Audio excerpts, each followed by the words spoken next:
Welcome to this discussion on Swayamvaram 50 Adoor's, over 50 years was what we call creative world of Adoor Gopalakrishnan in 50 years.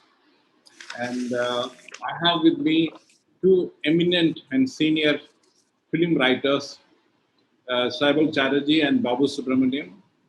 And both are senior in the field. Babu Subramanian has been an editor of Deep Focus, which actually started serious film criticism in a big way in 80s itself. So one has been reading Babu Subramanian for a long time. He has been teaching in Bangalore University. He is part of Suchitra Film Society, which is one of the oldest surviving film societies of India. And he has been in the Bangalore International Film Festival committee and various universities and colleges teaching and talking about films. Thank you, Babu, Mr. Babu, for being with us. Saibal, as you know, is a film critic, active in NDTV.com. He was in Hindustan Times, Telegraph, and many other mainline papers. Has been in the jury of last I know is book jury of National Film Festival. He was the chairman, and both have been writing and observing Adoor's works over the period of time. Both have their regards for Adoor as well as their slight differences, I'm sure, in his approach and other things. So today we are going to discuss Adoor's first six films, starting from Swayamvaram to Mathilikal, which I did this interview, and Babu, Mr. Babu has been kind enough to follow it and encourage me in very many ways. Keen to know both of your responses on what he said, as well as the film and his 50-year-old career, which he made a statement last week about this time that national awards must be stopped. And at least in Kerala, it has created a lot of furor. A lot of people are saying that he's not to get any awards henceforth, and hence he's saying that. But we all know there is a reason behind why he said that. Before that, let's start with Swayamvaram. Swayamvaram was a first film, and it is a product of a unique experiment in filmmaking in the 60s and 70s, when the new wave of India was happening. And it was a film cooperative which produced Swayamvaram. Of course, the film cooperative is part of history now, but that itself was a product of the film society movement of Kerala, one can say. So, how do we contextualize Swayamvaram's emergence? Because there was 69 onwards, Bomcham, Munaldas, Bomcham onwards, we had a new wave in Hindi films and regional films. In Kannada we had Samskara and Patabi Ramareddy's Girish Kannad. All of them came in. In Bangla, of course, the trio of Ray, Ritik, and Amalda was reigning supreme. And then Shambhanikal happened. Swayamvaram also happened that time. So, Mr. Babu, how do you contextualize Swayamvaram's emergence? Can one say it's part of the new wave of India? Well, that's a good question. And well, it depends upon how we define the Indian New Wave or the parallel cinema. Well, one way of defining the Indian New Wave is to refer to films on social realism which emerged after the setting up of FFC, the Film Finance Corporation. Because Satyajit's films, they mostly stand apart from Indian art films. And Adoor's first six films, except perhaps the first one, they do not fall under the category of social realism. And they're closer to the Ray kind of cinema. In fact, Mr. Saibal Chatterjee may know even better.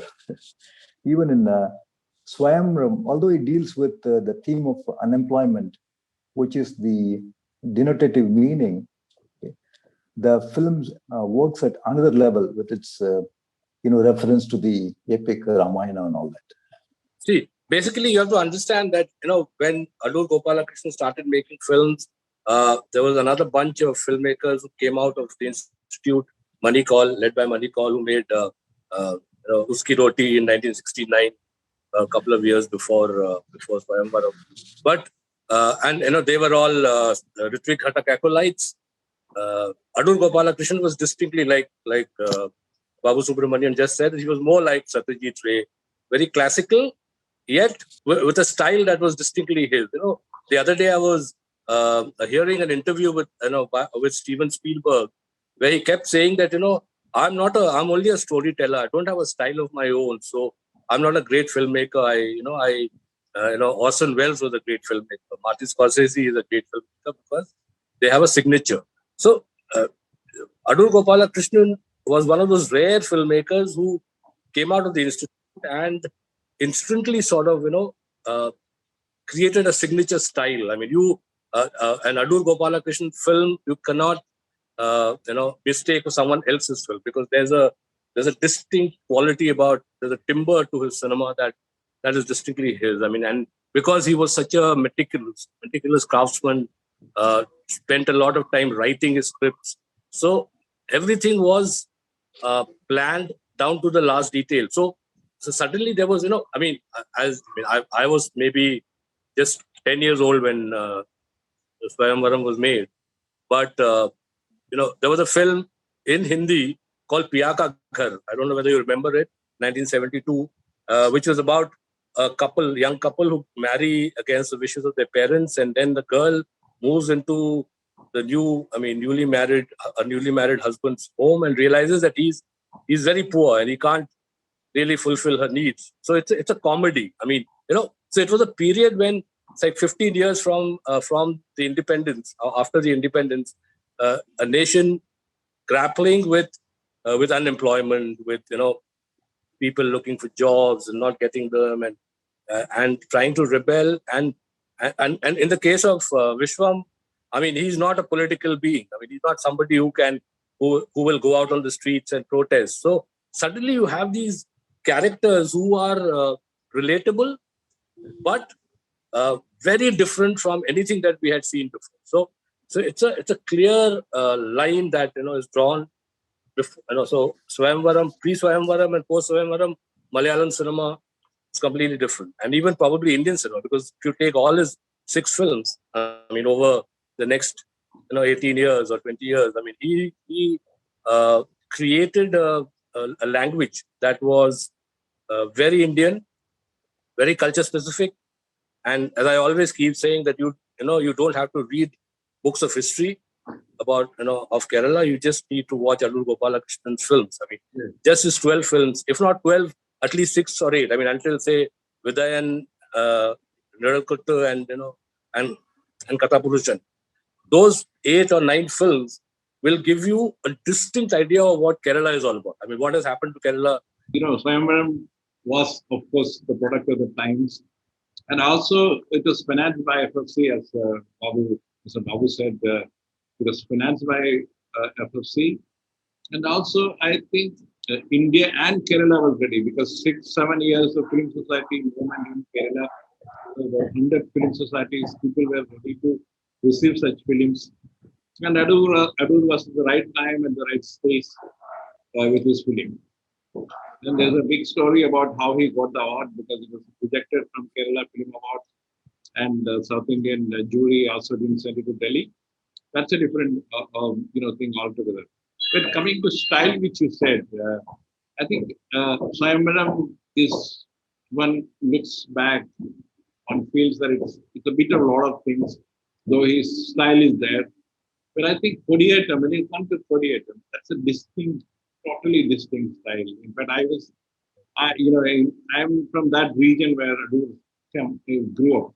We look through the people and their lives. That's what I did. That's what he was saying. Of course, he makes a statement, but he looked through the people and analyzed them, their context, cultural, social, and personal context, and come out with a statement of what is the state of the people in a particular given situation and time. So Mr. Babu, you think that his style began to emerge from Kodiyattam because it is very distinctive, as I will put it. Swayamvaram, although it concerns more with the Sita character, it's not entirely focused on her. Whereas in Kodiyattam onwards up to Anantharam, the approach is that of the biography of an individual. There's no social problem that is taken up in Kodiyattam. And the film covers vast cultural landscape of Kerala and Adoor structures a winding road Shankaran takes to become responsible for the parallel with the village festival, which is the connotative level. And Elipatayam is set in a particular milieu. Do we talk about Elipatayam also here? Metaphorically, the protagonist is caught like a rat in an Elipatayam, that is a rat trap. But the film doesn't stop with convey it in the title. What is interesting is that Sridevi takes out an actual rat trap, which is arguably a mise en abîme. That is, the house is a rat trap inside which there is a physical rat trap. So it's even one level higher than Kodiyattam in communicating the connotative meaning. Saibal, Yeah. So at the physical level, Swayamvaram was obviously a sharp break from the past because it used sync sound. It was shot. A lot of the shoot was outdoors, and the way it used sound. I mean, it was almost like it reminds you of Megata Katara. Adoor wasn't a big fan necessarily of Srikata. He had his own approach to filmmaking, and what he does in Swayamvaram and Kodiyattam for me is that he's telling stories of individuals, but the context that he's creating. I mean, very few filmmakers can do that with the sharpness and the consistency that Adoor does. I mean, you're following one person. I mean, in Swayamvaram, you're following Vishwam to a certain extent. Sita in Kodiyattam, you're following Shankaran, but what's happening around that person is also part of the story. And it's an integral, very important, germane part of the story. So you're not just watching a story unfold, but you're also watching history, the reveals of history, the social change, the impact of political upheavals that are happening in the background. These are all, and these come out even more sharply in his later films. I mean, he just keeps evolving, and Elipatayam and Mukhamukham, and these are films. Kathapurushan, I mean, we are not going that far, but within we are not talking about, but again, power structure. I mean, it's not just two individuals, but it's also, so his cinema is not just about individuals. Individuals are there, they're in front of us, they're in front of the camera, but behind them, there's this whole tableau that's unfolding, which just makes his cinema so fascinating. Let's come to several talks about politics, and he has made two seemingly political films or subjects. He doesn't call it political film. He says the subject is political. Like one is Mukhamukham on the division of Communist Party. And he told me that's also his response to he as a young man saw the Communist Party coming to power in Kerala and this division, what happened to the two facts, what happened to the leaders, and what happened to the parties. So he made a film on the Communist parties. Then Madhulikal, maybe it's not an overtly political thing, but it has India's freedom struggle in the background. Though the writer made it little tried to give it a romantic twist, for him, the concept of freedom was more in what told me in the interview. It's a film about concept of freedom. What is the concept of freedom? When British Raj outside and the freedom fighter is inside the jail and he's been told that you are free, he says, whose freedom is it anyway? So that is also overtly political state, which he did. How do you see these two things? Though he doesn't claim to be a political filmmaker. He says political filmmakers have all the answers to the issues concerned. He says, I don't have the issue. I just raise the issue of people caught in that political process. Like in Mukhamukham, it's very, looking back, seeing it again for this interview, I was very touched, because initially I thought it's an anti-communist film. But now looking back, especially after the fall of Soviet Union, I think it is like he says that I was trying to ask the comrades to introspect of what is happening to the movement, to the people, not necessarily making a political essay. So, Mr. Babu, how do you see these two films? Because the concept of freedom is also a political, analyzing what is happening to a movement, radical movement, is also a political subject. Yes, Mukhamukham was truly a very challenging film. It raises very important questions on image of a political leader has been created in the minds of the public. It unmasks that image and it shows that the leader may not be in reality the same as the image suggested, especially over a period, because time plays an important factor. That's crucial in the film because the leader goes underground for a decade and then comes back, and he may be overwhelmed by the changes which have happened, and politically is inactive because he's not able to respond to the changes, and is an embarrassment to the party. So it's a fascinating film. And Matilukal, as much as freedom fighter Bashir wants to be freed from the prison, ironically he wonders whether he needs it at all, because he has found love across the wall of the prison, and Bashir's personality of being in harmony with the people of all kinds, even criminals, and his unseen lady love on the other side of the wall.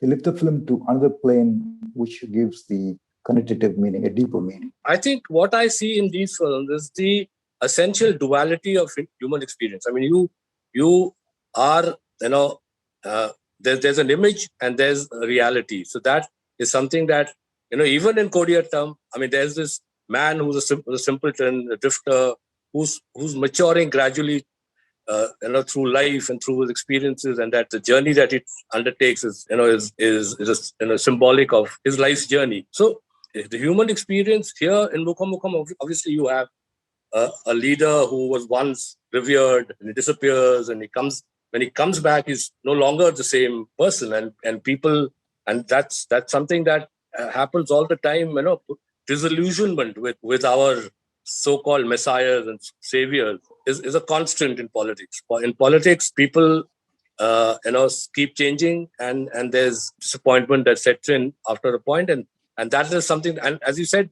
these are not overtly political films, but the very fact that Adoor is making these films, is choosing a subject like this, that itself is a political act. I mean, you don't have to be a political filmmaker. A true political filmmaker will assert his politics through the subjects he chooses, and that's what, to a great extent, Adoor does. And Matilukal freedom. I mean, Matilukal again. I mean, freedom. I mean, there's this duality. He's physically inside a jail, but I mean, and it just shows the power of creativity. I mean, to break walls. I mean, 1990, 32 years ago, more than 30 years ago.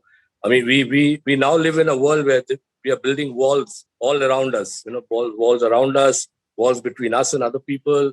And it's not just happening in India; it's happening everywhere in the world. Walls. And here's this creative person who sort of is breaking those walls. I mean, just through the power of his imagination, and in a sense, that film Matilukal, one of my favorite Adoor films, is reflective of the filmmaker himself. He's a filmmaker who can transcend boundaries and borders and walls. So I think that's how I look at both. Okay. Coming to Anantharam, Mr. Babu, don't you think Anantharam is a totally different film of Adoor? Having seen most of his films, or 12 films, I can say it stands apart. It's a film which Adoor has attempted totally different, and some friends call it very psychoanalytic. And Adoor himself says it's about different ways of storytelling.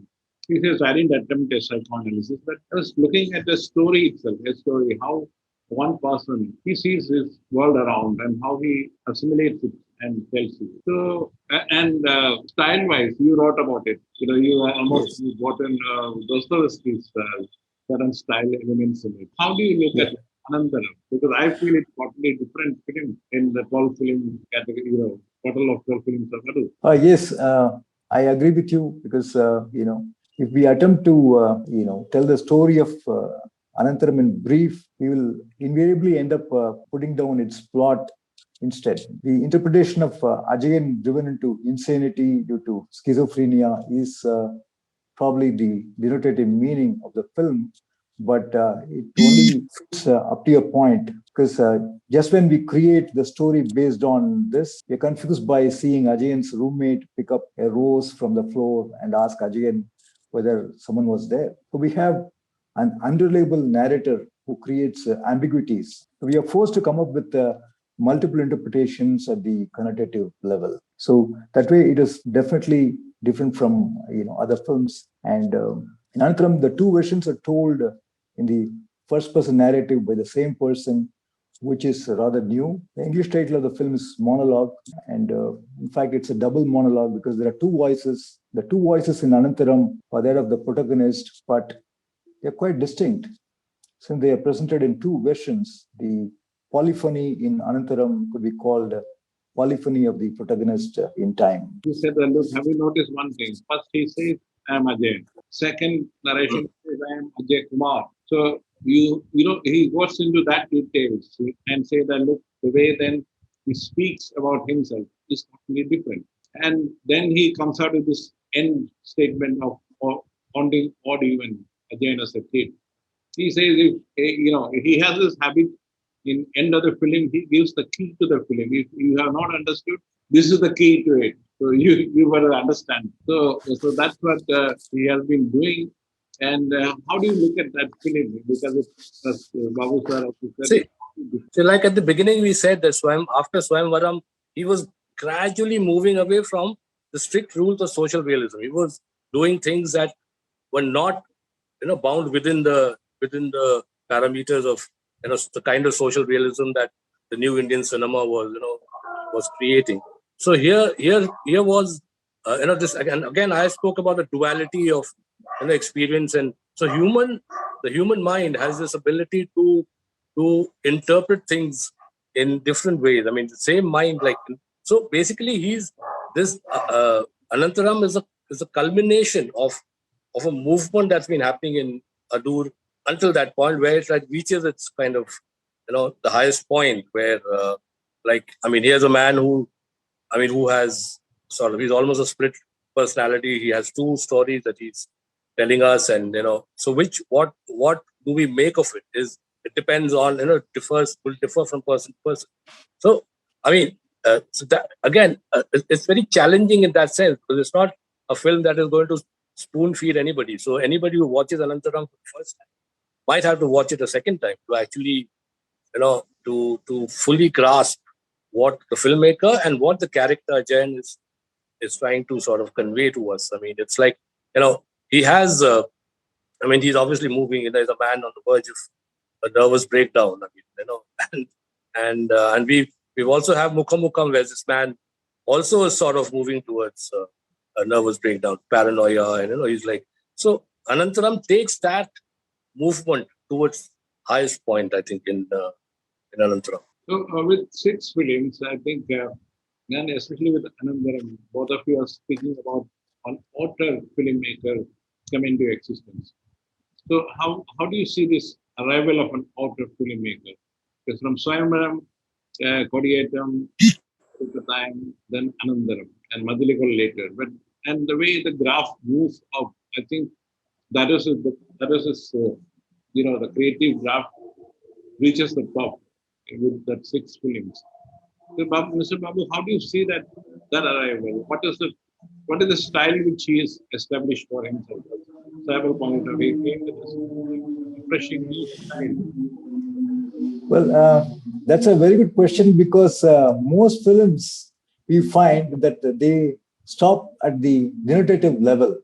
What you see is what you get. That's about all. Period. Whereas, in the case of Adoor, what he's been trying is to move away from the denotative meaning and push us towards the connotative meaning, which is distinct because by the time he made Elipatayam, I thought he arrived as an author. No wonder he got the prestigious award, British Film Institute's Sutherland trophy at the London Film Festival, because there is a distinctive style of, suggesting the connotative level. Yeah, of course. I mean, I agree with because he from the first film onwards, he wasn't stagnant. A lot of filmmakers make a film and then tend to repeat themselves, but Adoor has constantly grown. In this first 6 films, if he hadn't made Beyond Vidayan, if he hadn't made any other film, those 7 films would have guaranteed him a place in the pantheon of great filmmakers. I mean, maybe the films after Vidayan I mean, he was just making them, but these 7 films define him, and there's a constant growth in style. And an author will obviously be someone who is not following the rules that are set by others. He's doing his own thing, even when he's working. So his cameraman, his his editor, they're all working closely with him, and his stamp, the stamp of his vision and his personality, is very clearly on every film that he's made. I mean, there's not a film where you can say, there's not a frame in any of his films, right down to his last one, where you can say that this maybe, Adoor did it because there was some pressure on him. Because he has, because I mean, that's what, I mean, see, Adoor's, I mean, I don't know, you'll be able to tell me better. And Adoor himself has told me his early films were actually even commercially successful. People would go out and watch those films. But it was then when this Bollywood and Hollywood style star system emerged in Kerala that his films begin to struggle. I mean, to get people into the theaters. I mean, so now you have a certain kind of Malayalam cinema that is being celebrated. But I mean, Adoor, who's a master, could have easily changed his style and moved into this new kind of filmmaking, but he did not, because he believed in his vision, and his vision has remained pure, while his style has kept evolving.